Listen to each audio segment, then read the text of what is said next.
आज हम लोग शुरू करेंगे अपना ऑडिट का फर्स्ट क्लास। यहाँ बेसिकली हम लोग सीखेंगे कि ऑडिट क्या होता है, ऑडिट का मतलब क्या है, ऑडिट क्यों करवाया जाता है, ऑडिट कौन करेगा, इस तरीके का सारा चीज़ आज अपने लोगों को समझना है। देखो,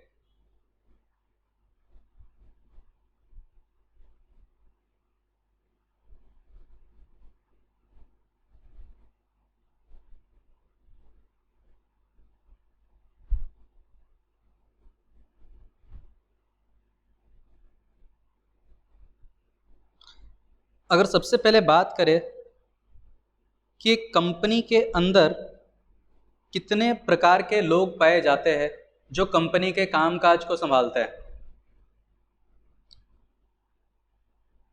एक होता है बोर्ड ऑफ डायरेक्टर्स और एक होता है शेयर होल्डर्स। ठीक है, दो तरीके के लोग हैं, एक बोर्ड ऑफ डायरेक्टर्स और एक शेयर होल्डर्स। अब अगर पूछा जाए कि सर कंपनी का मालिक कौन होता है, बोर्ड ऑफ डायरेक्टर्स या share holders, answer will be share holders.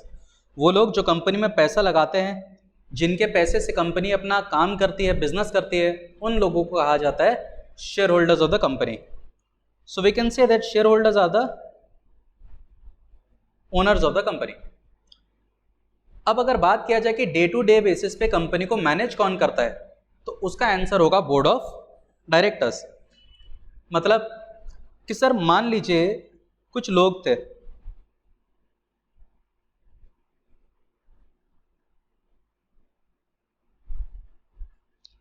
और इन सारे लोगों ने पैसा लगाया और एक कंपनी बना ली, तो इन सारे लोगों को हम क्या कहेंगे? They are the share holders of the company और the owners of the company. But इन लोगों के पास या तो सफिशिएंट टाइम नहीं है कि वो अपनी कंपनी को मैनेज कर सके, या फिर इनको लगता है कि इनके पास वो नॉलेज नहीं है, वो एक्सपर्टीज़ नहीं है कि वे कंपनी को मैनेज कर सके। तो इसीलिए इन लोगों ने क्या किया, कुछ प्रोफेशनल लोगों को हायर किया। मान लेते हैं कि यहाँ पे मिस्टर ए, बी एंड सी, इन तीन लोगों को हायर किया। किन लोगों ने? इन शेयर होल्डर्स ने। और कहा कि भाई साहब देखिए, हमने कंपनी बना ली है और उस कंपनी को आगे चलाना है, आगे बढ़ाना है, बिजनेस करना है, बट हमारे पास या तो समय नहीं है या तो एक्सपर्टीज नहीं है। इसलिए आप क्या करिए, आप हमारी मदद करिए, आप हमारी कंपनी को मैनेज करिए, आप हमारी कंपनी को आगे बढ़ाइए। बदले में इन लोगों को क्या मिलेगा? सैलरी मिलेगा। तो बोलने का मतलब क्या हुआ कि board of directors are the employees of the company. आज तक क्या है ना, जितना भी हम लोगों ने मूवीज वगैरह देखा होगा या कहीं पे भी देखा होगा, तो अपने को लगता है यार बोर्ड ऑफ डायरेक्टर्स के लोग आ रहे हैं, डायरेक्टर आ रहा है, मैनेजिंग डायरेक्टर, चेयरमैन, तो लगता है कि बहुत बड़ा आदमी होगा, बहुत पावरफुल इंसान होगा। बट हार्श रियलिटी इज कि they are the employees of the company. ठीक है, they are the employees of the company. अब अगर बात किया जाए कि मिस्टर ए, मिस्टर बी और मिस्टर सी, ये तीनों ही कंपनी के क्या है? डायरेक्टर्स हैं। अब यहाँ पे पावर किसके पास सबसे ज़्यादा है? कौन से डायरेक्टर के पास सबसे ज़्यादा पावर है? मिस्टर ए के पास, बी के पास या सी के पास? देखिए, पावर किसी भी डायरेक्टर के पास नहीं है। सबसे पहला बात तो ये समझना है कि किसी भी डायरेक्टर के पास पावर नहीं होता। ठीक है, अगर मिस्टर ए चाहे कि अपनी मर्जी से कुछ भी काम कर ले तो क्या वो कर सकता है? Answer is no. Mister B अगर चाहे कि अपनी मर्जी से कुछ भी काम कर ले तो क्या कर सकता है? Answer is no. Mister C अगर चाहे कि अपनी मर्जी से कुछ भी काम कर ले तो क्या कर सकता है? Answer is again no. A, B या सी अकेले कुछ नहीं कर सकते, उनके पास कोई पावर नहीं होता। पावर किसके पास होता है? पावर होता है बोर्ड ऑफ डायरेक्टर्स के पास। मतलब इन तीनों के पास मिलाकर के पावर है। अगर कोई भी काम करना होगा तो इन तीनों को क्या करना पड़ेगा? एक मीटिंग रखना पड़ेगा और ये तीनों मिलकर के आपस में डिस्कशन करेंगे और उसके बाद कोई फैसला लेंगे और उस फैसले को आगे इंप्लीमेंट किया जाएगा। मतलब कि एक इंसान के बोलने से कुछ नहीं होगा, किसको बोलना पड़ेगा? मेजॉरिटी को। ज्यादातर लोग जो चाहेंगे वही काम आपकी कंपनी में होगा। चलो, तो इतने छोटे से डिस्कशन पे अपने को यह समझ में आना चाहिए वापस से कि कंपनी में दो प्रकार के लोग पाए जाते हैं जो कंपनी को मैनेज करते हैं। एक तो हो गए बोर्ड ऑफ डायरेक्टर्स और एक हो गया share holders.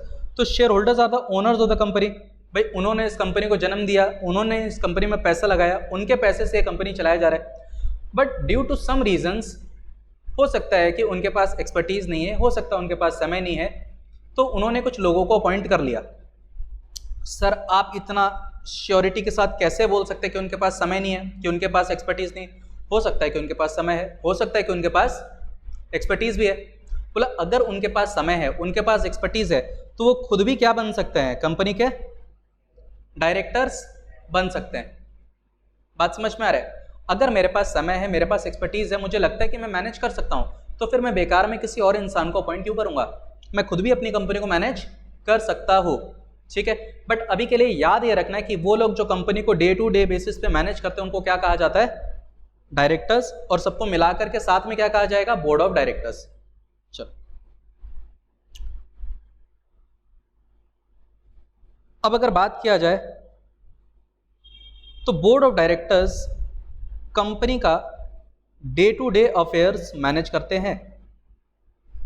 Board of directors they manage the day to day affairs of the organisation. Every day basis पे, रोज रोज के तौर पे कंपनी में कौन आता है? डायरेक्टर्स लोग। कंपनी का सारा कामकाज कौन संभालता है? डायरेक्टर्स लोग। क्या शेयर होल्डर्स लोग भी रोज रोज कंपनी में आते होंगे? Answer is no. भाई वो लोग मालिक लोग हैं, वो लोगों ने पैसा लगा दिया और डायरेक्टर्स को अपॉइंट कर दिया कि जाइए आप बिजनेस करिए, हम रोज रोज आपकी कंपनी में नहीं आएंगे। हाँ, क्या काम करना है, क्या काम नहीं करना है, ये हमने आपको समझा दिया। किसने किसको समझा दिया सर? शेयर होल्डर्स ने समझा दिया। किसको? बोर्ड ऑफ डायरेक्टर्स को। कैसे समझा दिया सर? देखो, जब कंपनी बनाई जाती है तो कंपनी का एक डॉक्यूमेंट बनाया जाता है। उस डॉक्यूमेंट का नाम है मेमोरेंडम ऑफ एसोसिएशन, और एक और डॉक्यूमेंट बनाया जाता है, उस डॉक्यूमेंट का नाम है आर्टिकल्स ऑफ एसोसिएशन।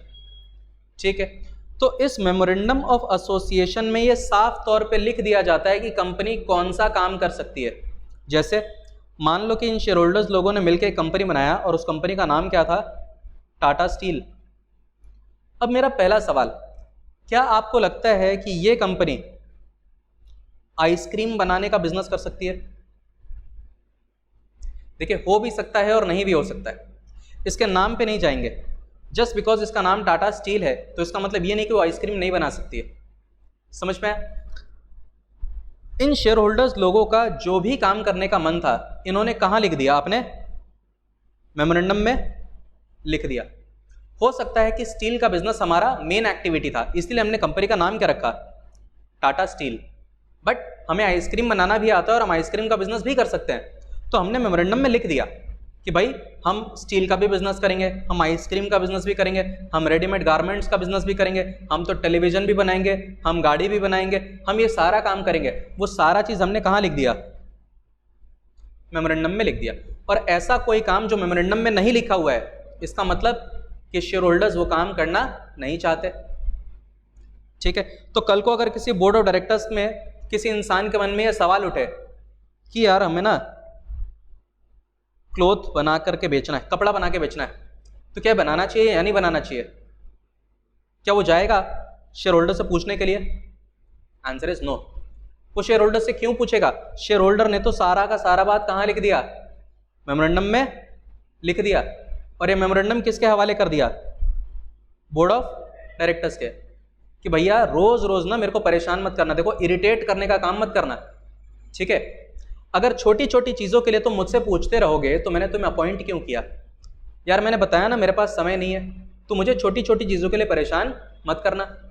कंपनी में क्या करना है नहीं करना है मैंने एक जगह पे लिख दिया है और वो डॉक्यूमेंट आपके हवाले कर दिया, आप उस डॉक्यूमेंट को देखिए और उसके हिसाब से काम करते रहिए। ठीक है, मैं रोज रोज के बेसिस पे कंपनी के अंदर आ जा नहीं सकता। चलिए, काम कैसे करना है, व्हाट इज द प्रोसीजर, तो ये बात शेयर होल्डर्स ने कहाँ लिख दिया? आर्टिकल्स ऑफ एसोसिएशन में लिख दिया। मतलब कि क्या करना है शेयर होल्डर्स ने वो भी बता दिया, कैसे करना है ये भी बता दिया, और कौन ये सारा काम करेगा? बोर्ड ऑफ, उन्होंने डायरेक्टर्स को भी अपॉइंट कर दिया। अब शेयर होल्डर्स आराम से चैन की नींद ले रहे अपने घर पे। साल भर उन्होंने कुछ नहीं कहा, साल भर एक्टिविटीज किसने किया बोलो? बोर्ड ऑफ डायरेक्टर्स ने। अब कंपनी में बहुत सारे कॉन्ट्रैक्ट्स एंटर हुए, ये कॉन्ट्रैक्ट्स में एंटर किसने किया होगा? बोर्ड ऑफ डायरेक्टर्स ने। बहुत सारा सामान बेचा गया, बहुत सारा सामान खरीदा गया, बहुत सारी चीज़ों का प्रोडक्शन हुआ, कुछ लोगों को हमने सैलरी दिया, हमने बहुत सारा खर्चा किया, बहुत सारा इनकम आया, क्या इन सारी चीज़ों के बारे में शेयर होल्डर्स को मालूम है, यस और नो? Answer is no. क्यों सर? वो तो घर पे आराम से सो रहे, उन्होंने पैसा भी दे दिया, उन्होंने क्या करना है ये इंस्ट्रक्शन भी दे दिया, उन्होंने सब कर दिया, किसके हवाले? बोर्ड ऑफ डायरेक्टर्स के हवाले। तो क्या बोर्ड ऑफ डायरेक्टर्स का कोई जिम्मेदारी बनता है कि वो शेयर होल्डर्स को कभी ना कभी इन्फॉर्म करे कि डियर शेयर होल्डर्स, आपके पैसे का मैंने ऐसा इस्तेमाल किया, अभी आपकी कंपनी की ये पोजीशन है, क्या हमें ये बात बताना चाहिए कि नहीं बताना चाहिए? तो yes sir, board of directors का एक ड्यूटी बनता है कि वो शेयर होल्डर्स को इन्फॉर्म करे about the financial position of the company, कि भाई आपकी कंपनी का फाइनेंशियल पोजीशन ऐसा है, आपने हमको ये पैसा दिया था, देखिए हमने आपके पैसे को ग्रो करके कितना ज़्यादा आपका कंपनी को बड़ा कर दिया। आपने हमारे हाथ में 10 लाख रुपए दिए थे, हमने इतना अच्छा बिजनेस किया, अब ये 10 लाख रुपए इंक्रीज होकर के कितना हो गया? 40 लाख हो चुका है। ठीक, तो शेयर होल्डर्स को कैसे पता चलेगा कि कंपनी में क्या ट्रांजैक्शन हो रहा है, नहीं हो रहा है? इसके लिए बोर्ड ऑफ डायरेक्टर्स क्या करेंगे? After the end of financial year, जब साल खत्म होगा उसके बाद बोर्ड ऑफ डायरेक्टर्स क्या करेंगे? Balance sheet, PL, cash flow statement, ये सारे डॉक्यूमेंट प्रिपेयर करेंगे। किसके लिए? अपने लिए प्रिपेयर करेंगे क्या सर? शेयर होल्डर्स के लिए प्रिपेयर करेंगे।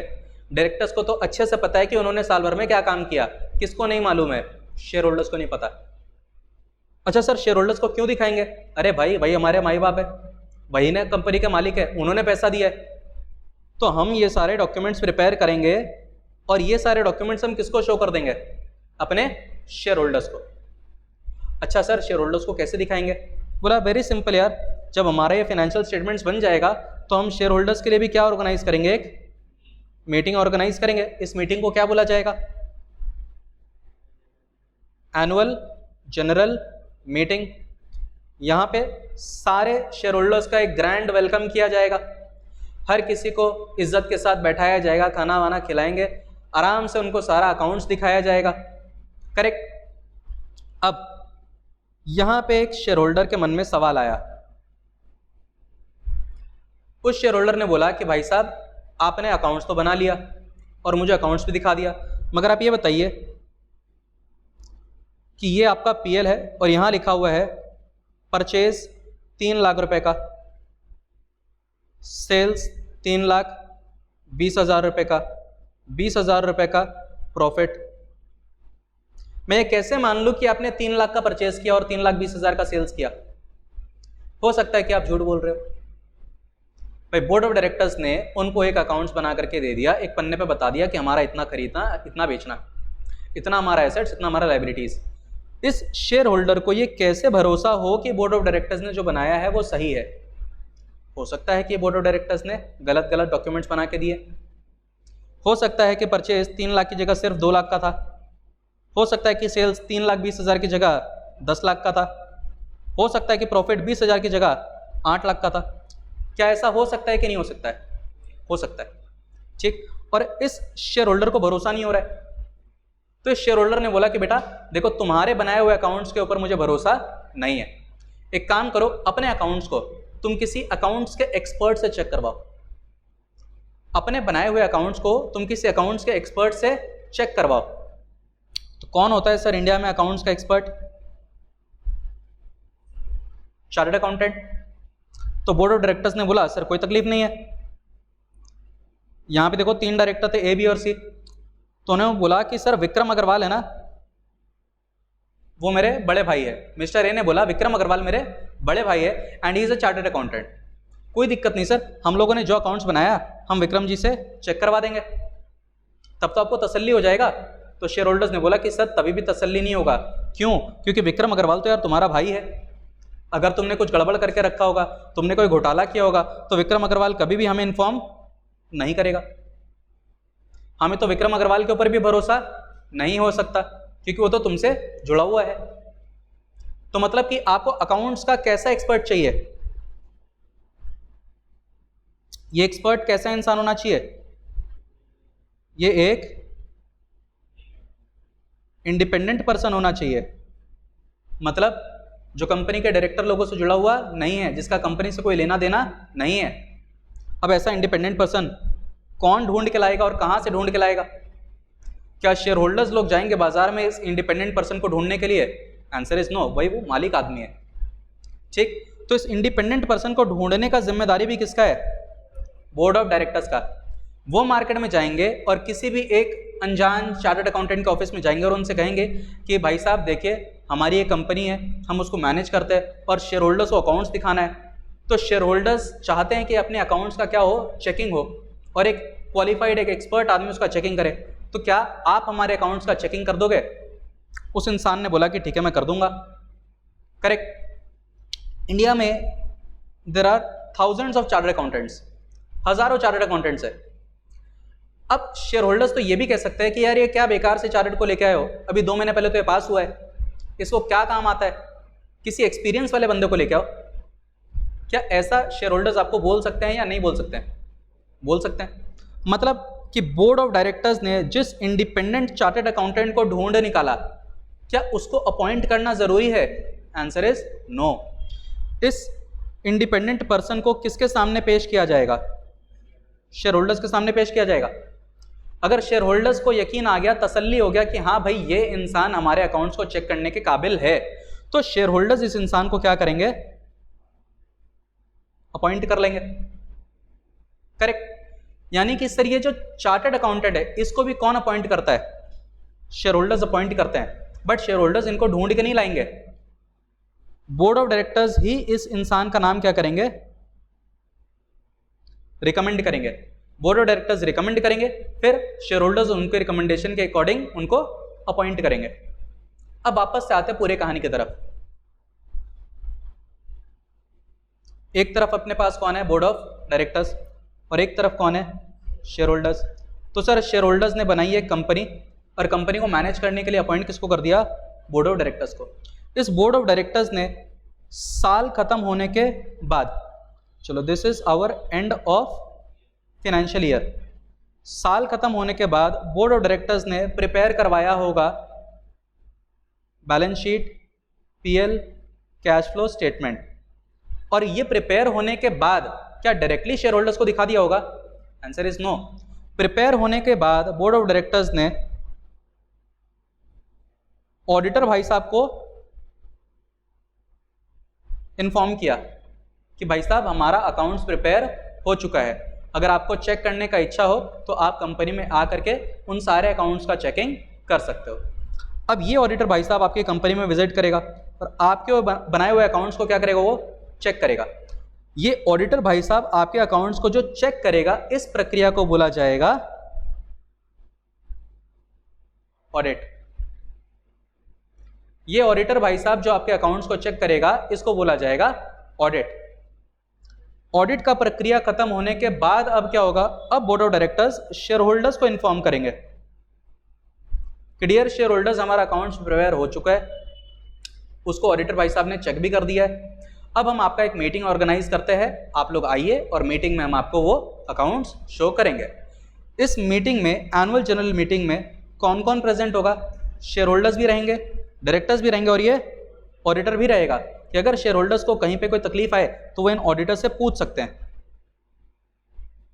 क्या यहां तक बात क्लियर होगा? चलो, so this was an overall summary of the audit procedure कि ऑडिट क्या होता है, कैसे होता है, कौन करवाएगा। अभी तक का ये था ऑडिट का प्रोसीजर। अगर ऑडिट का डेफिनेशन का बात किया जाए तो बहुत सिंपल सा डेफिनेशन लिख सकते हैं हम लोग कि ऑडिट में भी defined as a systematic and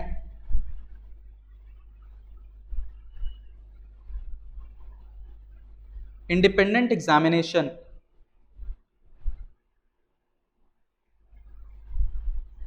of books, records, documents, etc.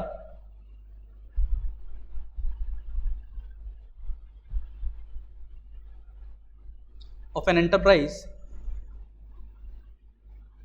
for a stated purpose। क्या होता है देखो, ऑडिट क्या होता है? It is a systematic and independent examination.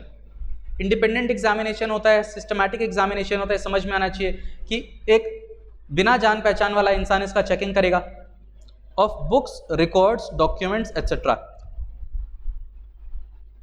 भाई चेकिंग किस चीज़ का होगा? बुक्स ऑफ अकाउंट्स का होगा या फिर उससे जुड़े हुए डॉक्यूमेंट्स का भी चेकिंग होगा? सर उससे जुड़े हुए डॉक्यूमेंट्स का भी चेकिंग होगा। जैसे भाई हमने एक जर्नल एंट्री पास किया हुआ है,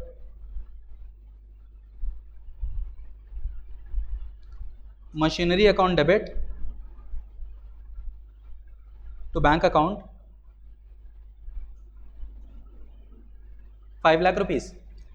तो जो भाई साहब चेकिंग करने के लिए गए उनको बुक्स ऑफ अकाउंट्स में एक एंट्री नजर आई, machinery account debit to bank account. अब मेरा जिम्मेदारी क्या बनता है कि मैं बैलेंस शीट में जाके चेक करूं क्या बैलेंस शीट में 5 लाख रुपीस का मशीनरी शो हुआ है या नहीं हुआ है। चलिए वहां पे शो हुआ है, मतलब कि आपने बुक्स ऑफ अकाउंट्स में प्रॉपर एंट्री किया है कि नहीं किया है? हाँ सर प्रॉपर एंट्री किया है, जर्नल एंट्री भी है और उस जर्नल एंट्री का इफेक्ट हमारे बैलेंस शीट में भी नजर आ रहा है। तो क्या ये मान लिया जाए कि अकाउंट्स सही तरीके से बना है? बोला सर ऐसा मान तो सकते हैं कि अकाउंट सही तरीके से बना है, बट इस चीज का क्या भरोसा कि यह मशीन 5 लाख रुपए का है? हो सकता है कि जर्नल एंट्री झूठा है।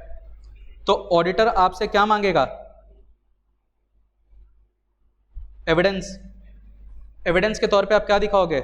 आपने जब ये मशीन खरीदा होगा तो आपको इसका एक इनवॉइस मिला होगा, एक बिल मिला होगा, आप वो बिल दिखा दीजिए। 5 लाख रुपए का पेमेंट हुआ है या नहीं हुआ है, इसके लिए ऑडिटर आपसे क्या मांग लेगा? आपका बैंक स्टेटमेंट मांग लेगा। वहां पे नजर आ जाएगा कि ये पैसा गया है या नहीं गया। यानी कि ऑडिटर भाई साहब सिर्फ आपके बुक्स ऑफ अकाउंट्स का चेकिंग करेंगे या उससे जुड़े हुए डॉक्यूमेंट्स का भी चेकिंग करेंगे? सर उससे जुड़े हुए डॉक्यूमेंट्स का भी चेकिंग करेंगे। तो क्या लिखा हुआ है? ऑडिट क्या होता है? It is a systematic and independent examination of books, records, documents etcetera of an enterprise for a stated purpose. एक पर्टिकुलर पर्पस की वजह से किसी भी ऑर्गेनाइजेशन का, किसी एंटरप्राइज का books of accounts, records, documents, इन सारी चीज का एक इंडिपेंडेंट एग्जामिनेशन करवाया जाए, उस प्रोसेस को बोला जाएगा ऑडिट। वो इंसान जो ऑडिट करता है उसको बोला जाएगा ऑडिटर। करेक्ट?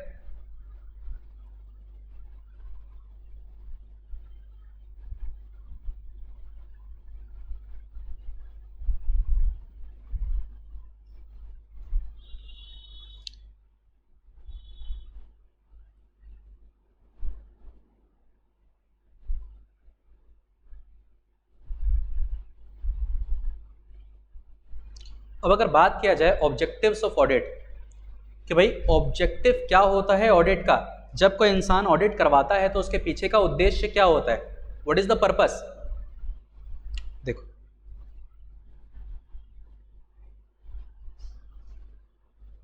तो इसको हम 2 पार्ट्स में डिवाइड कर सकते हैं। एक होता है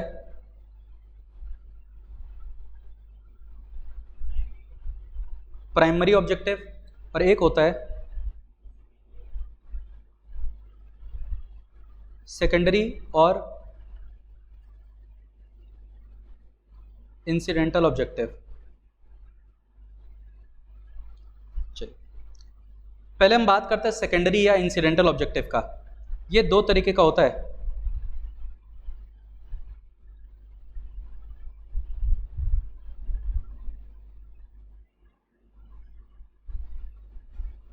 prevention of errors and frauds,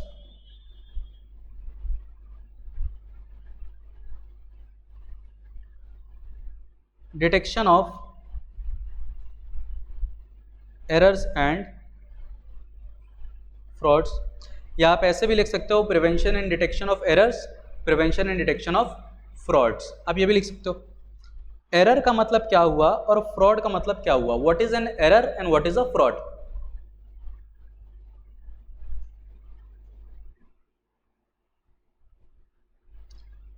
error का मतलब ऐसा हुआ कि अकाउंट्स में कोई गलती हो गई विच वाज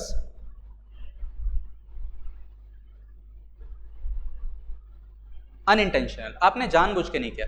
और फ्रॉड का मतलब क्या हुआ? अकाउंट्स में ऐसी कोई चीज जो कि आपने जानबूझ के करी है। Which was intentional. अब फ्रॉड के अंदर में 3 चीजें आती है।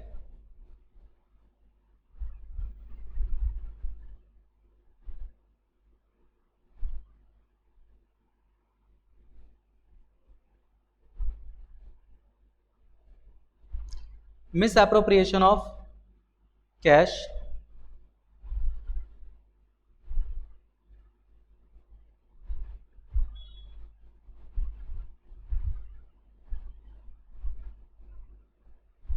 misappropriation of goods,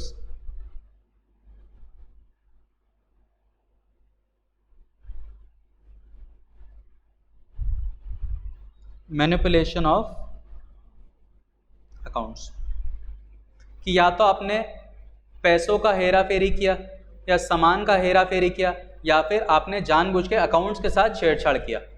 ठीक है, तो ये तीनों चीज़ क्या होता है? फ्रॉड होता है। और एरर क्या हुआ? एरर हो गया, मान लो कि अभी कोई एक बच्चा नया नया कंपनी ज्वाइन किया है और उसको ना वेजेस और सैलरी का डिफरेंस समझ में नहीं आता, तो जो चीज़ उसको वेजेस की तरह दिखाना चाहिए था वो चीज़ उसने सैलरी की तरह दिखा दिया। तो इससे देखो कंपनी पे कोई बहुत बड़ा तूफान नहीं आ जाएगा, दोनों ही क्या है? एक्सपेंसेस है। बस डायरेक्ट खर्चे की जगह उसने इनडायरेक्ट खर्चा दिखा दिया, वेजेस की जगह सैलरी दिखा दिया। ऐसा भी हो सकता है कि भाई वो अकाउंट्स उतने अच्छे से नहीं जानता है, उसको कैपिटल ट्रांजैक्शन और रेवेन्यू ट्रांजैक्शन का डिफरेंस समझ में नहीं आता है। तो हमने एक मशीन परचेज किया और मशीन परचेज करते समय जो हमारा लेबर था उस लेबर को हमने वेजेस का पेमेंट किया, तो इस खर्चे को मशीनरी के अंदर दिखाने की बजाय उसने सिंपली वेजेस बोल करके दिखा दिया।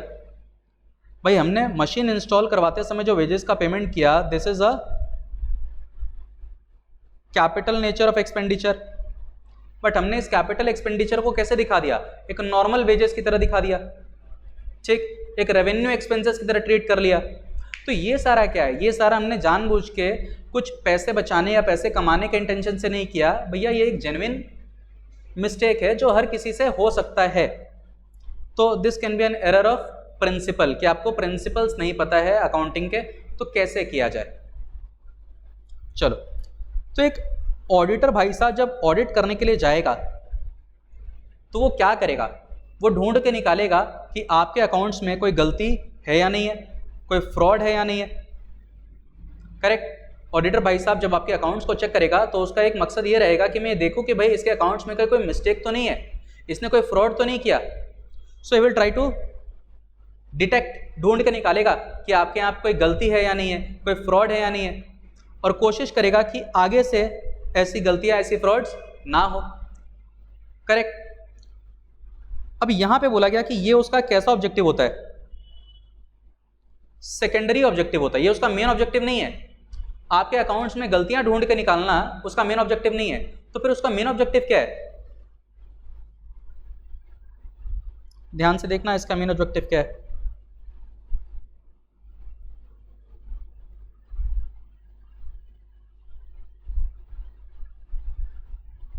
To form an opinion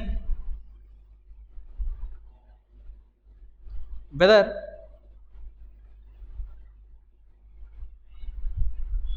financial statements reflect a true and fair view of company's state of affairs and